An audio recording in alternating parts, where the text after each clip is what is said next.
Hello and welcome to McIver's Grant Public Library's Healthy Ever After mission. This mission is a partnership with UT Extension, and you're going to see Miss Caitlin talking to you about what to do for your activity kit that goes along with this book. We've got two books that we're reading right now. This book is a bonus book. We read You're Not Ugly Duckling first, and now we're going to read Chrysanthemum by Kevin Henkes. Kevin Henkes is both the author of this book, he wrote the words, and the illustrator, so he drew the pictures. And this book is published by Greenwillow Books in New York. Chrysanthemum. The day she was born was the happiest day in her parents' lives. She's perfect, said her mother. Absolutely, said her father. And she was. She was absolutely perfect. Her name must be everything she is, said her mother. Her name must be absolutely perfect, said her father. And it was Chrysanthemum. Her parents named her Chrysanthemum. Chrysanthemum grew and grew and grew, and when she was old enough to appreciate it, Chrysanthemum loved her name. Look at her growing in those pictures, turning into a big girl. She loved the way it sounded when her mother woke her up. She loved the way it sounded when her father called her for dinner. And she loved the way it sounded when she whispered it to herself in the bathroom mirror. Chrysanthemum, chrysanthemum, chrysanthemum. Chrysanthemum loved the way her name looked when it was written with ink on an envelope. She loved the way it looked when it was written with icing on her birthday cake. And she loved the way it looked when she wrote it herself with her fat orange crayon. Chrysanthemum, chrysanthemum, chrysanthemum. Chrysanthemum thought her name was absolutely perfect, and then she started school. On the first day, Chrysanthemum wore her sunniest dress and her brightest smile, and she ran all the way. Hooray, said Chrysanthemum, school! But when Miss Chudd took roll call, everyone giggled upon hearing Chrysanthemum's name. And then it tells you all the other names in the class. Miss Chudd, Dawn, Eve, Max, Kay, Les, Al, Lois, Sue, Bill, Pat, Tom, Sam, Ken, Joe, Rita, Victoria, and Chrysanthemum. That does sound a little different than those other names, doesn't it? That is so long, said Joe. It scarcely fits on your name tag, said Rita, pointing. I'm named after my grandmother, said Victoria. You're named after a flower. Chrysanthemum wilted. She did not think her name was absolutely perfect. She thought it was absolutely dreadful. The rest of the day was not much better. During nap time, Victoria raised her hand and informed Mrs. Chudd that Chrysanthemum's name was spelled with 13 letters. That's exactly half as many letters as there are in the entire alphabet, Victoria explained. Thank you for sharing that with us, Victoria, said Mrs. Chudd. Now put your head down.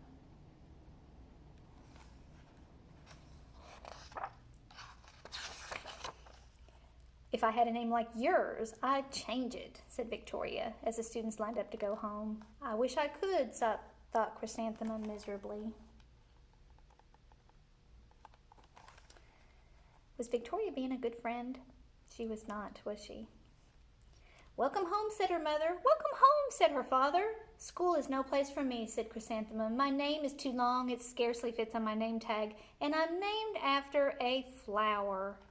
Oh, pish, said her mother. Your name is beautiful. And precious and priceless and fascinating and winsome, said her father. It's everything you are, said her mother. Absolutely perfect, said her father. Chrysanthemum felt much better after her favorite dinner, macaroni and cheese with ketchup, and an evening filled with hugs and kisses and parcheesi. That night, Chrysanthemum dreamed that her name was Jane. It was an extremely pleasant dream.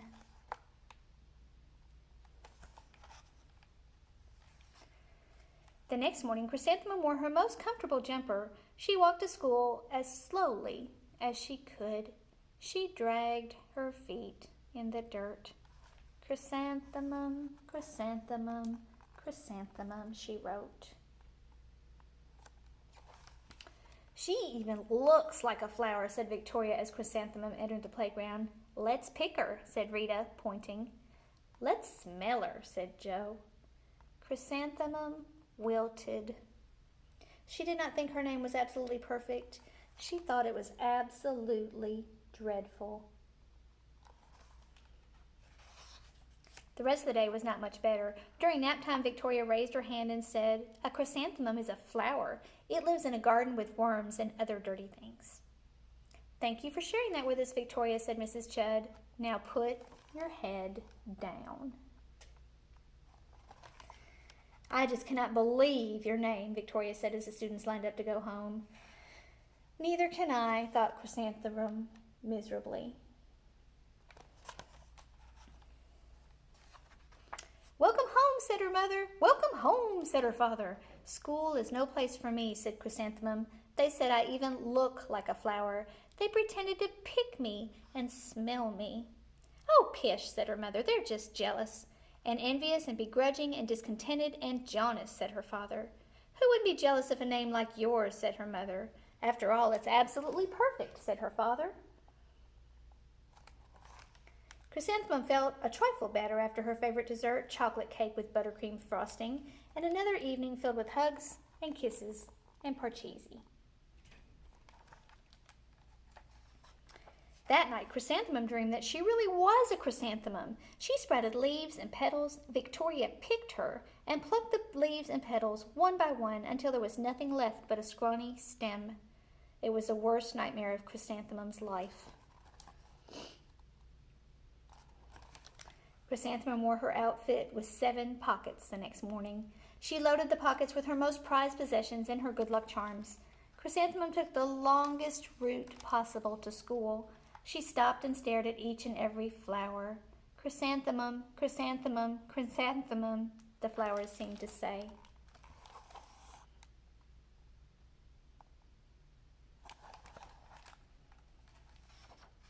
That morning, the students were introduced to Mrs. Twinkle, the music teacher. Her voice was like something out of a dream, as was everything else about her. The students were speechless. They thought Mrs. Twinkle was an indescribable wonder. They went out of their way to make a nice impression. Mrs. Twinkle led the students in scales. Then she assigned roles for the class musical. Victoria was chosen as the fairy queen. Rita was chosen as the spiffy butterfly princess. Joe was chosen as the all-important pixie messenger. And Chrysanthemum was chosen as a daisy.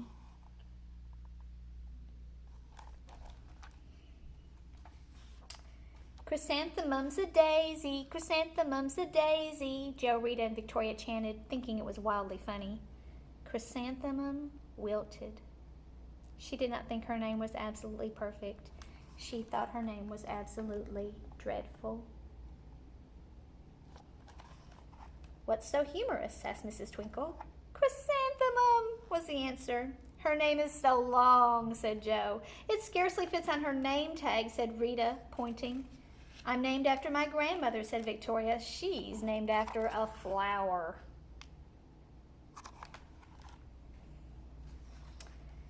"My name is long," said Mrs. Twinkle. "Is it?" said Joe. "My name would scarcely fit on my name tag," said Mrs. Twinkle. "It would?" said Rita, pointing. "And," said Mrs. Twinkle, "I'm named after a flower, too." "You are?" said Victoria. "Yes," said Mrs. Twinkle. "My name is Delphinium. Delphinium Twinkle. And if my baby is a girl, I'm considering Chrysanthemum as a name. I think it's absolutely perfect." Chrysanthemum could scarcely believe her ears. She blushed. She beamed. She blushed. She beamed. She bloomed. Chrysanthemum, chrysanthemum, chrysanthemum. I love they said she bloomed. Joe, Rita, and Victoria looked at Chrysanthemum longingly. "Call me Marigold," said Joe. "I'm Carnation," said Rita, pointing. "My name is Lily of the Valley," said Victoria. Chrysanthemum did not think her name was absolutely perfect. She knew it.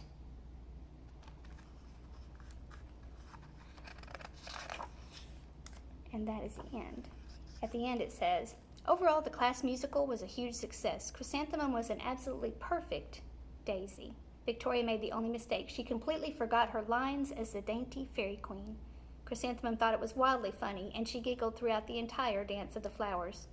Eventually, Miss Twinkle gave birth to a healthy baby girl, and of course, she named her Chrysanthemum. So the girls in this story, did they use their words to make Chrysanthemum feel good or bad? Bad, didn't they? And the more words they used, the more Chrysanthemum wilted. I really like that line in the story and how he repeated it. Because you can use your words to make somebody wilt. And that's not a very good thing to do, is it? We want to use our words to make somebody bloom. So Miss Caitlin's coming next to tell you what to do with your activity kit. And I hope you have a wonderful day and you live healthy ever after.